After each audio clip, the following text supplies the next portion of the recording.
Ibu Kurniasari menangis, TKI asal Palembang lolos dari penyekapan di Kamboja. Kurniasari, tenaga kerja Indonesia asal Palembang selamat usai lolos dari penyekapan di negara Kamboja oleh perusahaan tempatnya bekerja. Mbak Yunani, ibu kandung Kurniasari saat ditemui di rumahnya Jalan SMB 2, Lorong Durian, Kelurahan Alang-Alang Lebar, Kecamatan Alang-Alang Lebar, Palembang mengaku sama sekali tidak tahu dengan kondisi yang menimpa anaknya.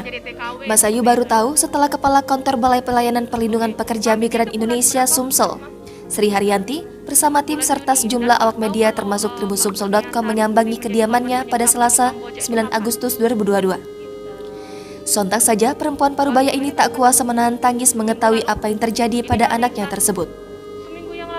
Rupanya, keadaannya menimpa Kurniasari hanya diketahui oleh adiknya Suci Hartini. Atas permintaan sang kakak, Suci Hartini memilih untuk menyimpan rahasia ini rapat-rapat dari seluruh anggota keluarga termasuk ibu kandungnya.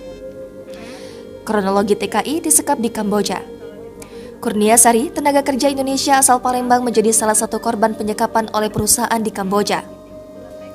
Beruntung Kurniasari berhasil selamat dan kini sudah dipulangkan ke Indonesia namun masih berada di Jakarta. Suci Hartini, adik Kurniasari mengaku telah mendengar langsung kondisi ini dari kakaknya tersebut. Namun atas permintaan Kurniasari, dirinya sengaja tidak memberitahukan ke seluruh anggota keluarga termasuk Mbak Yunani, ibu kandung mereka. Kurniasari pamit bekerja ke Kamboja sejak Juni 2022. Kata Suci, selama 2 bulan bekerja, kakaknya tersebut masih bekerja seperti biasa. Hanya saja selama di sana, Kurniasari mengaku bekerja di bawah tekanan. Sebab setiap hari meski bekerja mulai dari pukul 6 pagi sampai pukul 12 malam. Selama jam bekerja itu, Kurniasari dan pekerja lainnya hanya mendapat waktu selama 30 menit untuk beristirahat. Lanjut Suci, komunikasi dengan kakaknya sempat terputus selama beberapa waktu. Hingga akhirnya sang kakak kembali menghubunginya. Di saat itu dia baru mendapat kabar bahwa kakak perempuannya tersebut selama ini menjadi bagian dari korban penyekapan oleh perusahaan di Kamboja.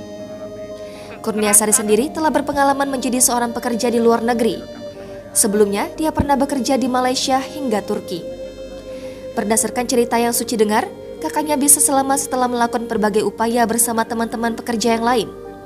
Rombongan pekerja tersebut sebelumnya sudah beberapa kali meminta bantuan KBRI di Kamboja namun tak kunjung mendapat tanggapan.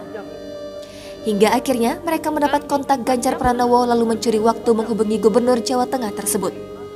Masih berdasarkan pengakuannya Suci dengar, Kurniasari tidak mendapat tindakan kekerasan secara fisik saat berada di Kamboja. Namun, ada beberapa temannya yang mengalami perlakuan tersebut. Menurut Suci, perusahaan tempat kakaknya bekerja selain melakukan penyekapan juga telah berbohong perihal upah yang dijanjikan ke pekerja. Selama di sana, pekerja harus membayar sendiri seluruh biaya hidup termasuk soal makan dan lain-lain.